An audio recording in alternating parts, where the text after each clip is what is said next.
Hello students, so in the last class we saw the concept of electric flux, wherein the formula for electric flux was given by E dot delta S, wherein it is given by E delta S cos of theta, and theta is the angle between E and delta S. That is basically if your electric field is, let me draw here, electric field is going this way like this, okay, and if you keep your area, so let me draw the electric field symbol, okay, and if you keep your area a little bit crooked like this, so area vector is going to be perpendicular to the surface outwards. So this is your area vector, let's say delta S here. So the angle between this electric field and area vector here, okay, like this, is going to be your theta. Okay, this 2 is going to be your theta here, okay, that is this theta. So we saw a formula that is electric flux is E dot delta S, which is equal to ES cos of theta, where theta is the angle between area vector and the electric field vector. Then we saw a positive flux, negative flux, and zero flux, okay, the difference between 3, okay. So here we can make a statement that is for a closed surface. Now what is a closed surface? Like for example, if I give you a sphere is a closed surface, okay, a 3D figure, okay, or a cuboid, a cube is a closed surface, okay. So for such closed surfaces, the flux which is entering the closed volume is always negative. So we saw the case wherein our area vector was pointing this way. If we consider this as an outer surface, let's consider this is a box, okay, and this is the outer surface of this box, okay, and area vector is always perpendicular to the surface outwards, so it was going this way. Let's consider it was going out like this, okay, and electric field was entering, correct, it was entering, correct. So basically whenever the field is entering or the flux is entering the closed surface, we consider, the field is entering the closed surface, the flux will be negative. That was the case which was this, correct. The surface was outwards, but the electric field was entering. So in this case, the flux was negative, which we got, right? The flux was negative. It was minimum here, correct? But when the electric field is going out of the closed surface, okay, that was the case like this.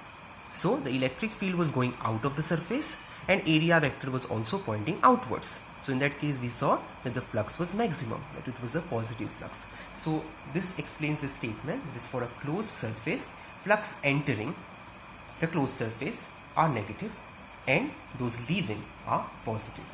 Okay, so I hope this statement is clear to you. Next, we are going to move on to the next topic, that is Gauss theorem. Okay, so let us first understand what is the theorem first, the statement for the theorem, that is this Gauss theorem or Gaussian theorem. Okay, so let's see the statement first. The statement of this theorem says, it states that the total flux through a closed surface, the flux coming out of, let's consider a simple closed surface, let's consider a sphere. Okay, I have a ball like this, a sphere, okay, the flux which is coming out of that sphere will be 1 upon epsilon naught times the net charge enclosed by the closed surface. So it will be Q times, let's consider we have a ball and there is a charge Q which is placed inside that ball. Okay, so the total flux coming out of that ball, the total field lines which are coming out of that ball is going to be Q times the charge enclosed times 1 upon epsilon naught, or 1 upon epsilon naught times the Q. Okay, so it is going to be Q upon epsilon naught. So this is the statement. We are going to prove this statement now. Okay, and we'll see how do we derive to this formula. Okay, so let's start with the proof. So let me draw the figure first. Okay, so let us consider a sphere. Okay, now this sphere is called as a Gaussian surface. So in this case, it is a spherical Gaussian surface. Okay, so now what is a Gaussian surface? Gaussian surface is nothing but a hypothetical closed surface enclosing a certain charge. Okay, this is called as the Gaussian surface for this charge. So what is hypothetical? It's just an imaginary surface. So it can take any shape. It can be sphere, it can be cube, it can be cuboid. It is not actually present over here. You just have your charge over here. So it is just an imaginary surface which you consider covering your charge. So it might be a cubical box, it might be a cuboidal box, it might be a spherical surface. okay, but it should be closed. It shouldn't be open surface, okay, it should be a closed figure. Fine. So this is a hypothetical surface and we call it as a Gaussian surface because it is related to the Gauss law here. Okay, so I consider a spherical Gaussian surface and there is charge Q which is enclosed in this Gaussian surface. Okay, let us consider that S be the total surface area of this sphere. Okay, the outer surface area of this sphere. Okay, so if I want to find out the electric field at this point on this Gaussian surface, which has a radius of r, let's say. Okay, this has a radius of r. This Gaussian surface has a radius of r, and I want to find out the electric field at this point on this Gaussian surface. So what will be the statement of this electric field, or the formula for this electric field? This electric field will be given by 1 upon 4 pi epsilon naught, the source charge which is producing this electric field, divided by the square of distance to the point from the charge. Okay, this is the formula which we have learned in the previous classes. So E, that is the electric field at any point on the surface of this S, on the surface of this Gaussian surface, will be equal to 1 upon 4 pi epsilon naught Q upon r square. And what will be the direction of this electric field? Since this E is electric field, obviously we know for a positive charge the electric field direction is radially outward. So it is going to be like this in all the directions, like this, correct? So electric field direction from here is definitely going to be radially outwards. So E direction is this because it is a positive charge here. Okay, yes. So now let me consider a small area element delta S on this Gaussian surface. So just imagine this is a ball over here and I'm considering small area on this ball. Okay, so let me consider a small area element like this, and this area is, let's say, delta S, okay, which is again a vector. Okay, so obviously area is a vector, so direction will be there. So direction of an area vector is always pointing outwards, normal to the surface outwards. Okay, let me complete this cone over here. Okay, and let me complete this line also, like this. Okay, so it looks something like this. So just imagine there's a ball and I've considered a small area on the surface of that ball. I'm considering the area vector of that surface, so it is pointing outwards. Okay, I'm considering the electric field vector, which is again pointing outwards. So can you tell me what is going to be the theta? The theta is the angle between delta S and E we saw in the formula for electric flux. So theta, that is the angle between E and delta S, in this case is going to be 0 degrees because they are in the same direction. Okay, so if I want to write down the formula for flux here, so the flux through area delta S, okay, the flux through this small area, not the entire ball, okay, not the entire sphere. Let's consider this small area first. Okay, so the flux coming out from this small area, let's consider is d phi E, because it is very small, right? So small d. Okay, so d phi electric flux through this small area delta S, let's say, is E dot delta S, because we have considered this delta. I'll put it as same delta S here. Okay, so this is nothing but E delta S cos of 0, which will be equal to E delta S, because cos of 0 is 1. Okay, so this is the flux coming out of this small area, but here we have the entire sphere. So we need to find out the total flux coming out from this Gaussian surface, that is this complete sphere which is around the charge, correct? So the total flux will be how much? The total flux through surface S, I'm considering the total surface area now, okay, will be obviously summation of all such areas. For example, I consider more areas like this, delta S, delta S, delta S, delta S. So on the entire surface I convert it into numerous delta S areas.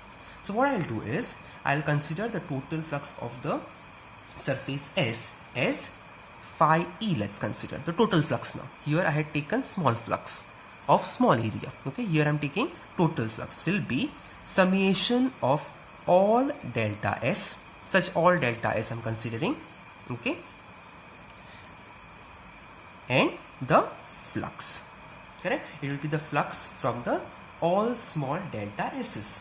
Okay, if I combine the flux through this, flux through this, flux through this, flux through this, flux through this, and add them together, obviously I'm going to get the flux through the entire surface. So what I'm doing is I'm adding the flux from all the delta S's over here. Okay, so what I'll get is here summation from all delta S delta E phi I just now found as E delta S. Correct? Here I got this, right? So I'm just substituting D delta phi as E delta S over here. Okay, so now electric field through the entire Gaussian surface is going to be same, because electric field is inversely proportional to 1 upon r square. So at that particular r, at that particular radius, the value of electric field is going to remain same throughout that surface. So electric field becomes a constant quantity. So I can remove it out of the summation sign. So I'll remove electric field quantity out of the summation sign. What will remain is summation all delta S. So if I just combine all the areas like this, okay, all these areas like this, what I'm going to get? I'm definitely going to get the total surface area of that sphere. If I combine all the small pieces on the surface of the sphere, I'm definitely going to get the total surface area of the sphere. So this I can very well write as electric field multiplied by the total surface area of sphere, which is basically E into total surface area I've considered as S. Correct? And what is total surface area of the sphere formula? We have already learned this. It is 4 pi r square, where r is the radius of that sphere. Okay, and again we have already found out the electric field. How much is the electric field? 1 upon 4 pi epsilon naught q upon r square at this point r over here, at this point at the radius of r over here. Correct? So let's substitute it. So E is 1 upon 4 pi epsilon naught, the source charge divided by square of the distance, multiplied by this area 4 pi r square. So 4 cancels, pi cancels, r square cancels. So what do you get here? It is nothing but 1 upon epsilon naught times the charge enclosed in the surface. So is this proving the statement which we initially saw? Obviously it is, right? So what was the statement here? I'll read the statement again for you. Okay, if you see, the Gauss law states that the total flux, okay, the total flux through a closed surface, which we have considered over here, this closed surface here, right?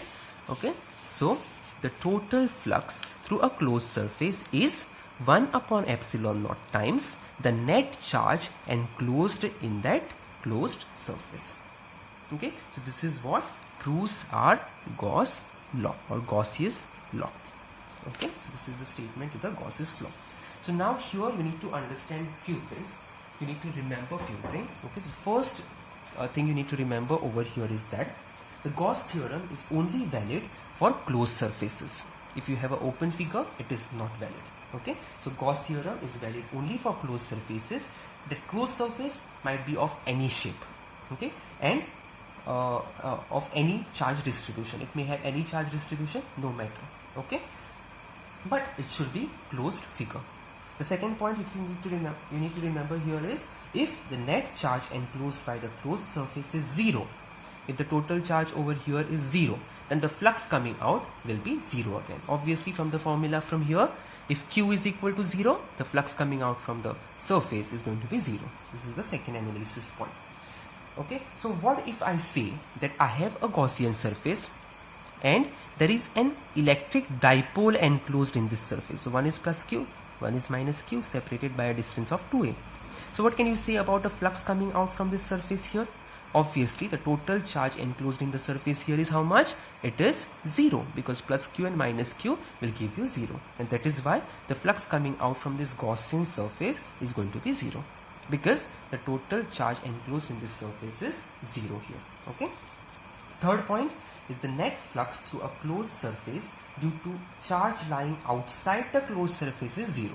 So you will not consider the charge lying outside over here. If the charge is lying outside the Gaussian surface, it will not contribute to the flux. Okay. And the last point is, supposing this system is placed in any other medium. Okay, other medium other than vacuum or air. In that case, how your formula is going to change? Your formula for medium, okay, so the flux for medium is going to be Q upon K epsilon naught, where K is nothing but the dielectric constant. Okay, so you can also write this as Q upon epsilon, where epsilon is the permittivity of the medium. Okay, so this is how your formula is going to change for a medium. Okay, so this is it about your Gaussian theorem. Okay, in the next class we are going to use this Gaussian theorem for different cases. We are going to derive certain formulae. Okay, so basically we are going to see different applications of this Gaussian theorem. Okay, so this is it for today. I'll see you in the next class.